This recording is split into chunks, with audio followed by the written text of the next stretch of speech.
Bom dia, pessoal. Eu sou o Victor Maciel, estagiário de língua portuguesa do projeto de recuperação da aprendizagem de Campos dos Goitacazes, e hoje nós vamos fazer a correção da atividade que vocês fizeram na semana passada de língua portuguesa, quando nós falamos sobre o texto instrucional. Então, agora nós vamos fazer a leitura e depois vamos para as questões. Eu peço que vocês acompanhem pelas anotações que vocês fizeram no caderno para comparar e ver se as respostas estão certas ou não. Então, vamos lá. Na primeira questão, nós temos leia a receita abaixo. E aí nós temos relógio de sol. Você vai precisar de um vaso, um lápis, massa de modelar, cartolina e cola. Como fazer? Passe o lápis pelo furo do vaso e prenda-o com a massa de modelar. Risque um círculo da cartolina maior que o fundo do vaso. Recorte-a e faça um furo no centro. Cole o círculo no pote passando o lápis pelo... Faltou uma palavrinha aqui. Numa manhã, ponha o relógio no sol. De hora em hora, marque a sombra do lápis no papel. Escreva as horas dentro de cada marca. Observação: nos dias seguintes, coloque o relógio no mesmo lugar e na mesma posição. Daí veja as horas pela sombra do lápis na cartolina. Atenção: nunca mude o relógio de lugar ou posição. Esse texto serve para: letra A, dar informações sobre o relógio de sol; letra B, ensinar a fazer um relógio de sol; ou letra C, vender o relógio de sol. Vender o relógio de sol não tem nada a ver, em momento algum ele fala que vai vender ou para a gente vender, nada disso.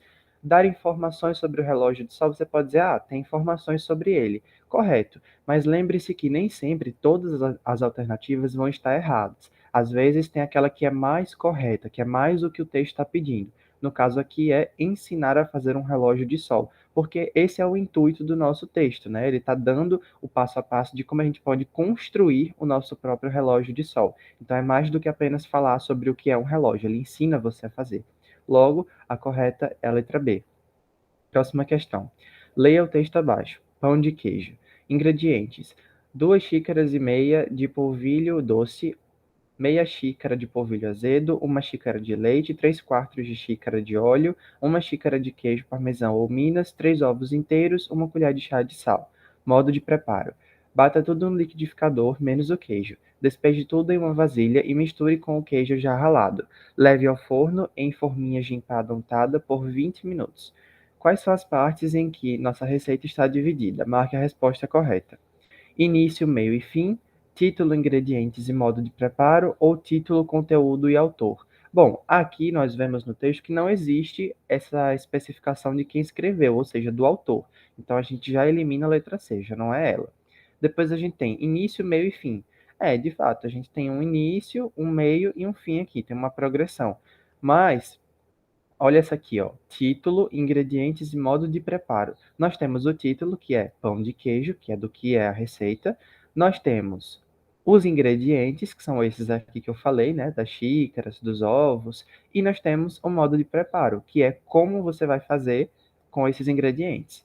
Então, essa é a mais correta. Logo, a resposta é a letra B. Questão número 3. Textos instrucionais são muito presentes nas bulas dos remédios, nas receitas de comida, nas instruções de jogos, nas instruções de como usar aparelhos eletrônicos e etc. Este significado está correto? Marque, falso ou verdadeiro? Bom,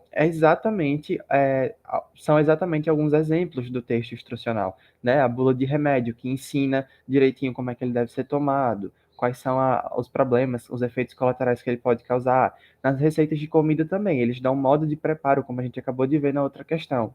Nas instruções dos jogos também, elas vão mostrar como que você deve fazer o jogo para ser corretamente. Então, essa afirmativa está verdadeira, letra B. Quarta questão. Associe os significados. Gênero textual que objetiva instruir alguém sobre alguma coisa. É o texto instrucional, que é justamente o que a gente trabalhou na aula passada. É a número 2 aqui. Em seu texto é explicado o modo de preparo. Bom, modo de preparo, a gente está falando então de receita. Número 1. Vem acompanhado de aparelhos eletrônicos. O manual, né? O manual ele vai justamente ensinar você a lidar com esses aparelhos eletrônicos. E acompanha os remédios é a bula de remédios. Esse é o mais óbvio, né? Então, vamos para a questão número 5. Leia o texto abaixo. Receita de brigadeiro. Ingredientes: 2 latas de leite condensado, 4 colheres de sopa de chocolate em pó, 2 colheres de sopa de manteiga sem sal, chocolate granulado, forminha de papel. Modo de fazer: misture todos os ingredientes, menos o chocolate granulado, em uma panela. Mexa sempre para não queimar no fundo. Quando puder enxergar o fundo da panela, mexa por mais 5 minutos e estará pronto. Deixe esfriar antes de enrolar. Para que a massa não grude nas mãos, unte-as com manteiga. Depois é só fazer as bolinhas, passar no chocolate granulado e colocá-las em forminhas de papel. A que gênero textual pertence esse texto? Marque a resposta correta.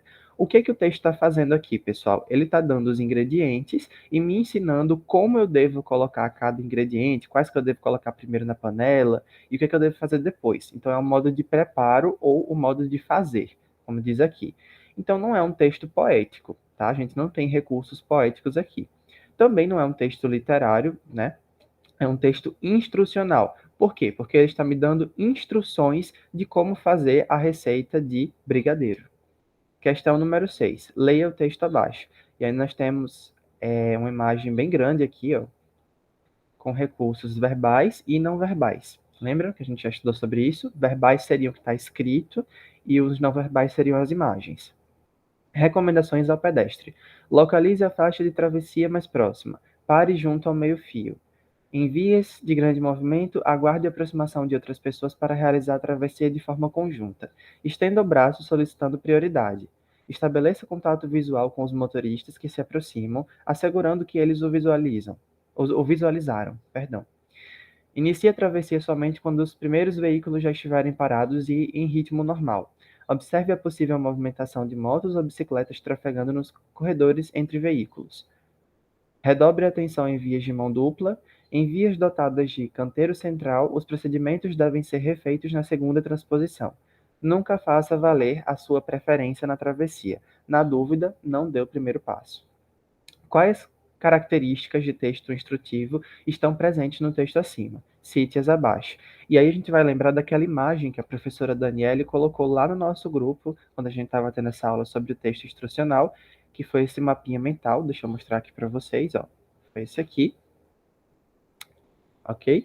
E lá tem algumas características, por exemplo, instrui ou induz o leitor a proceder de uma determinada forma. Realmente, esse texto aqui ele está instruindo a gente, ó, faça desse jeito quando for atravessar na faixa de pedestre. Então, essa é uma característica. Apresenta uma série de procedimentos a serem seguidos em uma ordem definida. Sim, também está correto, porque olha só, a gente tem aqui os numerozinhos até indicando, né, qual o passo a passo que a gente deve fazer para poder atravessar pela faixa de pedestre em segurança. Então ele dá, ó, primeiro você faz isso, depois você faz aquilo. Então tem uma ordem, que também é uma característica. Utiliza verbos no imperativo. Vamos ver aqui, ó. Pare junto ao meio-fio. Pare, isso é um verbo no imperativo. Localize a faixa de travessia mais próxima. Localize, isso também é um verbo no imperativo. Estenda o braço solicitando prioridade. Estenda, também é um verbo no imperativo. Então essa é a terceira característica.